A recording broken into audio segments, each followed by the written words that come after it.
Hi, good morning. This is an update again from Maharashtra. The Gazette notification will be issued, but the Maharashtra State Cabinet has approved yesterday, that is 11th August 2026, by our Honorable CM of the state of Maharashtra, has approved a slew of measures to promote renewable energy.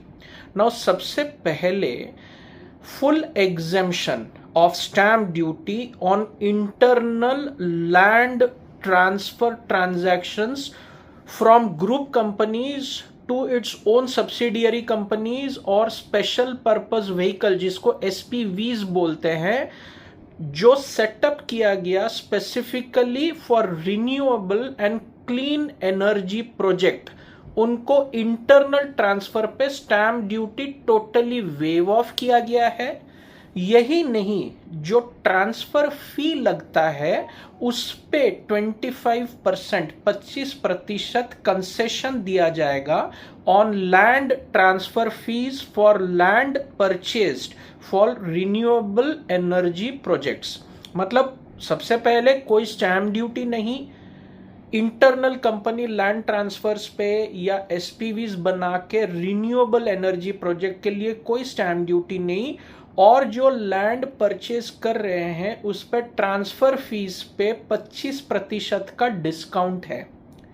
अब compensation जो दिया जाता है government के द्वारा land acquire करने पे, तो section 72 of the right to fair compensation and transparency in land acquisition act 2013, section 72 of land acquisition act 2013, इसके तहत डिले अगर हुआ कंपेंसेशन, उस पे जो ब्याज का रेट है वो आरबीआई के रिपो रेट से 1% ज्यादा रहने वाला है। अभी उससे कम मिलता था, पर अभी कैबिनेट अप्रूवल के बाद आरबीआई के रिपो रेट से 1% ज्यादा, इतना टोटल इंटरेस्ट हर कंपेंसेशन डिले अगर हुआ गवर्नमेंट के तरफ से तो वो लैंड होल्डर को पे किया जाएगा।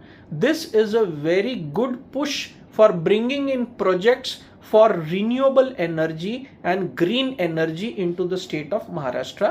The Gazette notification with the numbers will be out shortly, because yesterday only the cabinet has passed this slew of resolutions approving, and it is already passed in the state cabinet. So the Gazette notification will be available in a week or two. Hope you're liking the updates. Please like and subscribe to the channel.